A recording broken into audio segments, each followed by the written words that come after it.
Good afternoon, everyone. So I'm going to present a study, stress cardiac MRI for identifying myocardial ischemia in asymptomatic type 2 diabetes mellitus patients. So a brief introduction, as we all know, coronary artery disease is the leading cause of mortality and morbidity in diabetic patients. And silent myocardial ischemia happens to be higher in diabetics. And also, most of these patients they present at an advanced stage, with acute coronary syndrome being the first presentation in around half of the patients. So this emphasizes on early detection and intervention in these patients. So the objectives of my studies were to screen these patients for silent myocardial ischemia and simultaneously study the utility of citrus cardiac MR for such purpose, as it's a new concept. So we included all the patients with type 2 diabetes mellitus patients who were asymptomatic for coronary artery disease based on Rose angina questionnaire and aged between 30 to 79 years. We excluded patients who had established coronary artery disease, who had symptoms like angina or equivalents, who had history of heart failure, who had any contraindication to adenosine because we use adenosine as a stressor. And of course, renal and liver impairment advanced were also excluded. So methodology, all patients were included. A resting electrocardiogram was taken in all. So we used the indices like Framingham risk score, carotid intimal media thickness, and ABI measurements to stratify them as high risk. So this is an important slide while we have shown the protocol, how we went on. Asymptomatic diabetic patients, we stratified on these indices. So a Framingham risk score of more than 20%, IMT of more than 1.1 MI, 1.1 mm, and AB of less than 0.9. So there is already evidence of atherosclerosis elsewhere. So we did citrus cardiac MR in them. If positive for reversible myocardial ischemia, we went on to coronary catheter coronary angio, and then the treatment was decided by a cardiologist whether to go for percutaneous coronary intervention or not. So briefly, Framingham risk score. There are calculators available. All these are the valuables we will put in that. So a single radiologist would do all these carotid intimal media thickness, and atherosclerosis was defined by maximum IMT of 1.1 mm, more than that.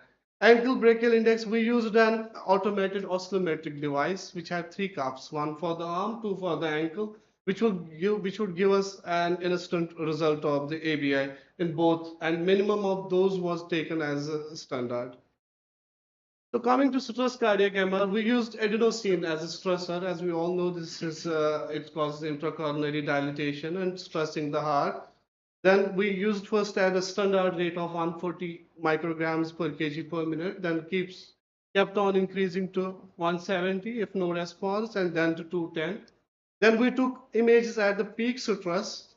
Then after that at rest, that means after 10 minutes of starting the infusion, then late gadolinium images were also taken because to rule out any myocardial scarring that was previously present that would otherwise get missed from, because we will take resting image, or a scar will take as a reversible myocardial ischemia.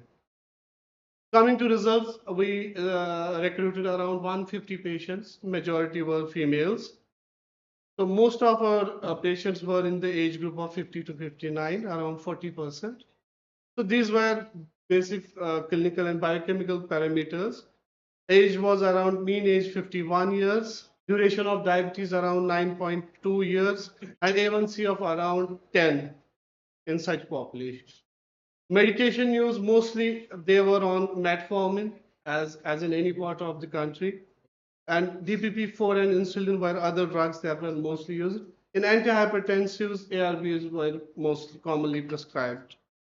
So coming to microvascular complications, around 32 had retinopathy, 32%. We had around 29.3% had neuropathy, and 32.7% had microalbuminuria. So now coming to high risk patients, we had around 82 patients, around 54% of our population who were high risk based on these risk indices we used. Around most of them were high risk based on Framingham risk score, followed by CIMT and ankle brachial index were the least. So among these high risk patients, I could convince only 52 patients to get citrus cardiac MR done. The rest backed out.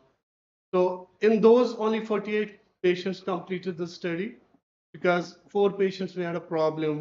Two developed claustrophobia in that MRA machine. One developed breathlessness wheeze, as can happen in some patients with adenosine, and one had a bradyarrhythmia. We had to abort the study. So of those 48 who completed, 16 patients, that's around 33%, had a reversible this perfusion defect on the citrus cardiac MR. So in our population, the mostly territory involved was RCA in 50%, and mostly was LCX, and in 50% it was RCA. LCX was in 87.5%. So these were other parameters which were calculated on the MRA, like left ventricular and diastolic volume, systolic volume, stroke volume, and ejection fraction. They were not statistically significant or different in two groups, positive and negative patients. So of those patients who had a positive citrus cardiac MR, only 12 patients underwent catheter coronary angio. Of those, only 2 patients, that's around 16.7 patients, had obstructive coronary artery disease, and both of them had a percutaneous intervention and stenting done. So in those patients, we have both had LCX territory, LCX involved. So these are some studies which have been similar to our study done in the past with different results based on, because different methods were used and different population size and different these criteria were included. So limitations, obviously, small number of patients, many dropouts because I could not convince them to go stress cardiac MR because of obvious reasons. I had to tell them about the risks, so many backed out. And it would have been better to have a non-diabetic controls so that we could compare. So they were the limitations. So the conclusion of this study is, although we had a significant number of patients who had a perfusion defects or MRA, but very few number of patients had an obstructive lesion on. So possibly that was because of this what we call as coronary microvascular dysfunction. Thank you so much.